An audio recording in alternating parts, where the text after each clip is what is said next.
ना जाने हमने कितने जन्मों तक भाग्य पुण्य कर किए, जिस पुण्य कर्मों के प्रताप से हमें भैया ये भगवान की कथा श्रवण पान करने को मिली। यदि भैया पुण्य कर्म पक्का हो तो भैया चाहे कितना भी दुख की घड़ी आ जाए, लेकिन भैया भगवान की कथा सुनना व्यक्ति के जीवन में शेष रह जाता है। हाँ। कुछ वस्तुएं समीप जाने पर भैया बिन मांगे ही मिल जाती हैं। कुछ वस्तुएं भगवान के समीप जाने पर बिन मांगे ही मिल जाती हैं। जैसे अग्नि के पास जाइए तो आपको गर्माहट बिन मांगे मिल जाएगी। हाँ, बर्फ के पास जाइए, हाथ भी नहीं लगाओगे ना तब भी बर्फ की शीतलता आपको हवा के द्वारा मिल जाएगी। हाँ, किसी पुष्प के पास जाइए तो भैया वो पुष्प भी अपनी सुगंध छोड़ देता है। ये बिन मांगे मिलती है। ईश्वर से कुछ मांगिए मत, क्योंकि बस निकटता बढ़ाइए, प्रेम बढ़ाइए, सब कुछ बिन मांगे ही मिलने लगेगा भैया। आदरणीय श्री शौनकादिक ऋषियों ने अच्युत जी महाराज से प्रश्न किया कि हमें भगवान की जो कथा है ना ये सुनने को प्राप्त हुई, तुम बड़े भाग्यशाली हैं, क्योंकि अन्य कथा व्यक्ति को भाग्य से मिलती है, लेकिन भगवान की ये भागवत रूपी कथा है ना, ध्यान देना भक्तों, सौभाग्य से प्राप्त होती है। हाँ, सौभाग्य जुड़ते हैं तब जा करके ऐसी भगवान की कथा श्रवण पान करने को मिलती है। और हम लोग हैं भैया, निमंत्रण पत्र भी आया ना तो भी नहीं जाते हैं, बोले चलेंगे ना, आज ही तो चालू हुई, कल चलेंगे। हाँ, अभी कुछ नहीं होगा, भी बहुत दिन मगाया है। इसलिए भैया आदरणीय श्री सूत जी ने शौनकादिक ऋषि को बताया, कथा आपने सुनी ही नहीं, कथा का सुनना जैसे ही प्राप्त हो जाए ना और संकल्प मन में ही आ जाए कि हमें चलना है, तो भैया हमारे हृदय में मानिए गोविंद प्रकट हो गया। सुना और चलने को तैयार हुए, ये नहीं सोचा बोले आज कल परसों आगे चलेंगे, ऐसा नहीं। उनके मन में मानो भी कपटता भरी हुई है। भागवत जी का शुभारंभ कहाँ से प्राप्त होता है? भागवत जी क्या है, इसका प्राकट्य कहाँ से हुआ, क्यों लोग सुनते, क्यों कराते हैं, क्या होता है इसको सुनने से? बोलो कहते हैं भैया उसने कराई और उसकी मनोकामना भी पूर्ण हो गई। ऐसा क्या है भागवत महापुराण में? तो स्वयं महर्षि वेदव्यासी ने वर्णित किया है कि निगम कल्प तरोर्गलितम फलम सुखमुखादि अमृतत्र विषयुतम पिबत भागवतम रसमालयम मोहिरहो रस का विभाग। निगम कहते हैं वेद को, इस भागवत महापुराण को वेद रूपी कल्प वृक्ष कहा जाता है। और प्रिय भक्तों, कल्प वृक्ष की एक बड़ी सुंदर विशेषता है, इसको कल्प वृक्ष ही क्यों कहा जाता है और कोई वृक्ष क्यों नहीं कहा जाता? भैया कल्प वृक्ष की विशेषता ऐसी है, एक वृक्ष, एक व्यक्ति एक दिन जंगल में भ्रमण करने के लिए गया, भ्रमण करने के लिए गया, सुदूर जंगल में पहुंच गया। व्यक्ति को जोर से प्यास लगने लगी, पानी की तलाश करने लगा। पानी खोजता है लेकिन जल कहीं मिलता नहीं है। उसने देखा एक बड़ा सुंदर वृक्ष है और उस वृक्ष की छाया ना कोसों दूर फैल रही थी। हाँ, वृक्ष की छाया कोसों दूर। तो व्यक्ति उस वृक्ष के नीचे पहुंचा, बैठा और छाया में व्यक्ति को आनंद प्राप्त होता है। हाँ, बोले महाराज आनंद कैसा? बोले भैया भक्ति तो प्रत्येक व्यक्ति के हृदय में रहती है, चींटी के भी हृदय में मिलेगी, आपको एक कुत्ते के हृदय में मिलेगी, गधे के हृदय में मिल जाएगी भक्ति। लेकिन भैया हवा तो धूप में भी चलती है, लेकिन उसका आनंद व्यक्ति छांव में बैठकर पा सकता है। ऐसी भक्ति तो प्रत्येक व्यक्ति के हृदय में है, लेकिन उस भक्ति का आनंद भगवान की कथा में और भगवान के मंदिर में पा सकता है, वरना भैया हवा तो रोजाना चलती है। बैठा जानता नहीं है किसका वृक्ष है, मन में विचार करने लगा छाया बड़ी सुंदर, लेकिन अगर इस छाया का अनुभव मैं करूं मुझे जल मिले तब। बैठा ही था सोचने लगा, एक पक्षियों का झुंड उड़ता दिखाई दिया, और भैया जहां पक्षी रहते हैं ना वहां जल मिलता है। वह व्यक्ति दौड़ा दौड़ा गया, जल पान करके लौट कर आया, उसी वृक्ष के नीचे बैठ गया। शाम होने को आई, भूख लगने लगी, बेचारा भूख से तड़पने लगा। एक जंगल से व्यक्ति आ रहा था, विचार कर रहा है, वह व्यक्ति बैठा बैठा मालूम नहीं है वृक्ष किसका है। हाँ, मालूम नहीं वृक्ष किसका, लेकिन बिठा विचार कर रहा है भोजन मिल जाए तो कृपा हो जाए। एक व्यक्ति आया, देखा कंदमूल फल जंगल से संध्या के समय घर लेकर जा रहा था। पूछा भैया आप इस निर्जन वन में क्या कर रहे हो? क्या बताऊं भैया, मेरी सामर्थ्यता नहीं है कि मैं 2 पग चल सकूं, भूख लगी है। व्यक्ति ने विचार किया, अगर भूखे को भोजन नहीं कराया तो भैया जीवन बेकार है, प्यासे को पानी नहीं पिलाया तो जीवन बेकार है। कोई संत महात्मा दरवाजे पर आया, उसे अगर दान नहीं दिया तो भी जीवन बेकार। और भैया भगवान की कथा हो रही है, कानों में रुई लगा ली, बोले सुनना ही नहीं है तो भी जीवन बेकार है। भोजन कराया, कंदमूल फल दिए, और व्यक्ति ने विचार करना प्रारंभ किया। ये व्यक्ति गया और कहीं में अकेला रह गया, कोई जंगल का जीव आए और मुझे खा जाए, उसके साथ ऐसा ही हो गया। कल्प वृक्ष की विशेषता मानिए, आज से पहले यहाँ कोई बैठना चाहता था? कोई नहीं चाहता था कोई, लेकिन इस वृक्ष की स्थापना जैसे हुई ना, तो बताइए आप अपने घर में से एसी को छोड़कर, पंखे को छोड़कर, कूलर को छोड़कर, बेड को छोड़कर कहाँ चले आए यार? एक कल्प वृक्ष है। विशेषता इसकी इतनी कि एक बार व्यक्ति को मालूम हो जाए ना, अगर व्यक्ति को भगवान से प्रेम है तो व्यक्ति को कितना भी बांध लेना वो रोकने वाला नहीं है, और जिनको भगवान से प्रेम नहीं है ना तो वो तो भैया बैठे रहते हैं। और विशेषता, इस वृक्ष के नीचे बैठकर कुछ भी मांग लो, कुछ भी, जो भी मनोकामना हो, और भागवत जी के नीचे बैठ करके मांग ली जाए ना, तो भैया ये भागवत भगवान उसकी मनोकामना को पूर्ण करता है। इसलिए इस भागवत को कल्प वृक्ष कहा जाता है।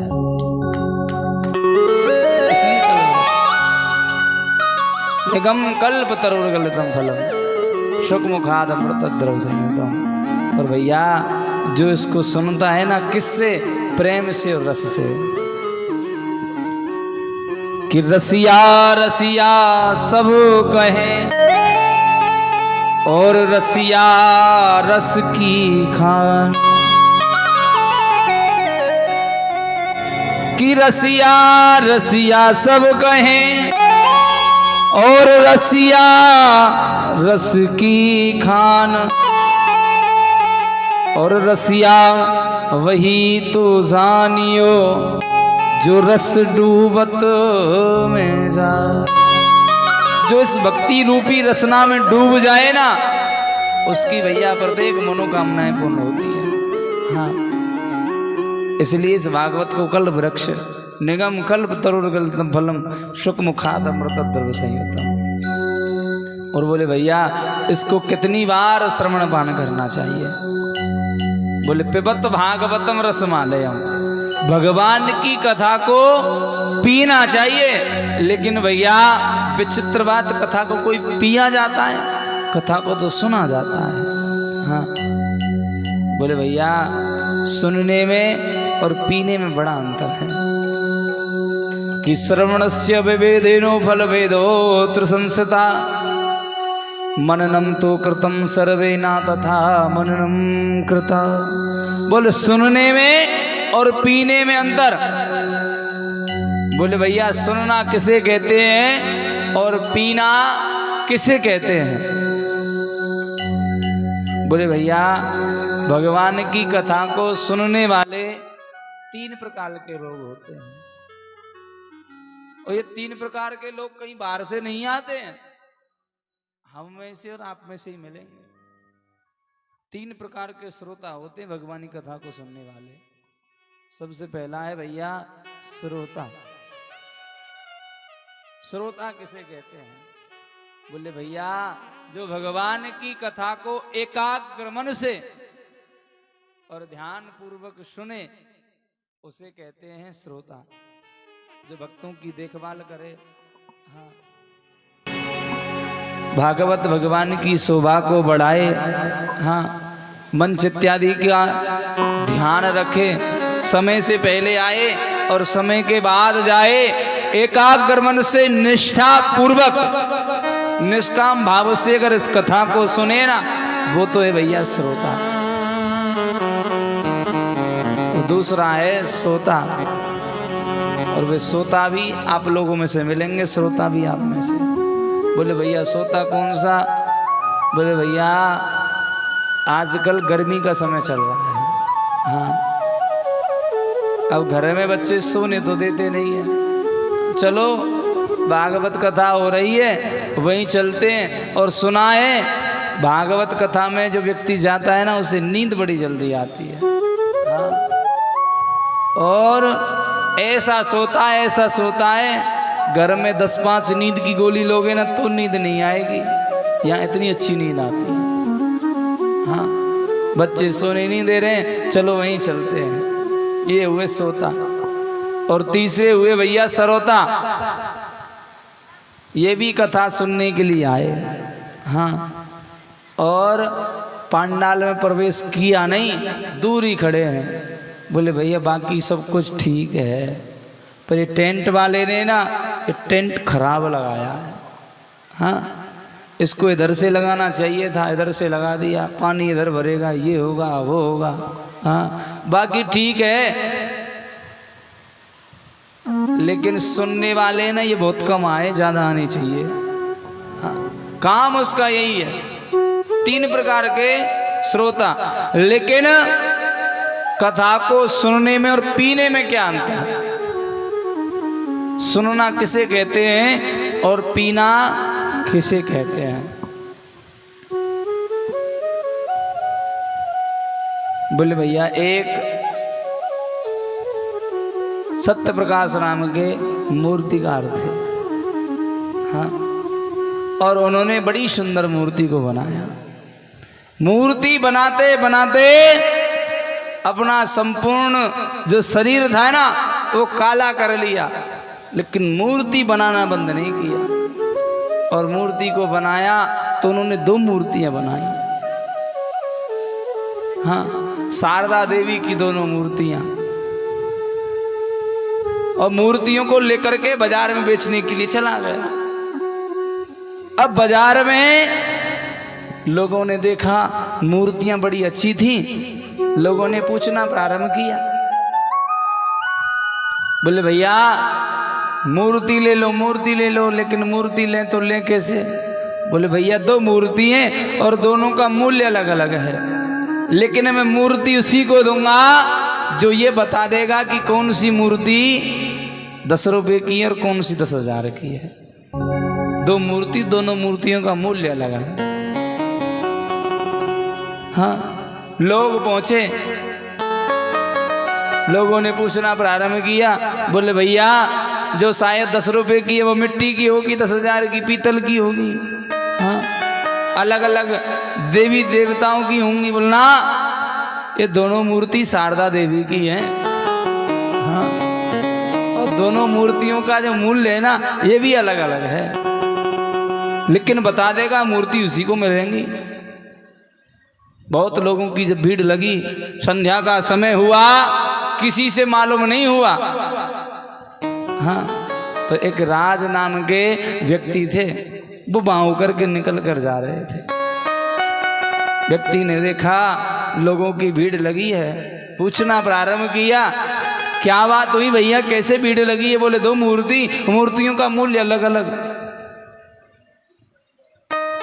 उसने एक मूर्ति को उठाया, एक धागा लिया और मूर्ति के इस कान से डालना प्रारंभ किया, वो धागा इस कान से बाहर निकल आया। बोले भैया क्या यह मूर्ति आपकी 10 रुपए की है? हाँ जी ये 10 रुपए की। लोगों ने पूछा, बोले ये 10 रुपए की कैसे? बोले भैया जो भगवान की कथा को इस कान से सुनता है और इससे निकाल देता है वो तो है 10 रुपए के बराबर। दूसरी मूर्ति को उठाया और इसी कान से डालना प्रारंभ किया, वो इससे बाहर नहीं निकला, वो सीधा हृदय में चला गया। बोले भैया ये है 10,000 रुपये की। क्यों? जो भगवान की कथा को सुनता है और अपने हृदय में उतारता है, हाँ, उसका मूल्य 10,000 के बराबर है। और जो इधर से सुनी और घर जाके इधर निकाल दी, हाँ, वो कोई काम के नहीं है। क्यों? आजकल के जो बच्चे हैं ना 10 रुपये की कोई वैल्यू नहीं समझते। हाँ, बड़े की लोग की तो बात क्या करें। इसलिए अब आप ही जानो। अच्छा एक बात बताइए, आप 10 रुपये के बनोगे 10,000 के? 10,000 के?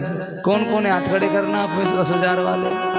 ओहो इतने लोग हैं, और 10 रुपये का तो एक भी नहीं होगा। चलो कल पता चल जाएगा है कि नहीं, 10 वाले भी हैं। हाँ देखिए इस कथा से मिलता क्या है? इस कथा से ये मिला कि हमें भगवान की कथा सुन करके उसे यूं गंवाना नहीं चाहिए, क्योंकि जीवन है ना ये हमारा यूं ही निकलता हुआ जा रहा है। जीवन हमारा यूं ही निकलता जा रहा है, इसलिए इस जीवन को यूं ही नहीं गंवाना चाहिए। क्योंकि भैया समय गूंगा नहीं है, बस मौन है। समय बोलता नहीं है लेकिन दिखा देता है। समय आने पर यह समय बता देता है कि भैया कौन भगवान का भक्त है और कौन नहीं है। इसलिए भगवान की कथा को पिबत भागवतम रखा गया, क्योंकि पिबत भागवतम रस माध्यम और मोहि रहो रस का भव भाव का। बोलो कितनी बार? बोले भैया जितनी बार जिंदगी है, कि जब तक रहेगी जिंदगी फुर्सत ना होगी काम से, कि कुछ समय ऐसा निकालो प्रेम करो भगवान से। ये जिंदगी है, जब तक व्यक्ति को घर के कामकाजों से फुर्सत नहीं है, लेकिन भैया अपने बहुमूल्य समय में से, अपने कीमती समय में से थोड़ा सा समय भगवान के प्रति निकाले ना, तो भैया यही समय कल्याण करा देता है। जैसे एक विष की बूंद पूरे अमृत को विष बना देती है, ऐसे ही भगवान के प्रति थोड़ा सा निकाला गया समय भी ये भगवान से मिला देता है।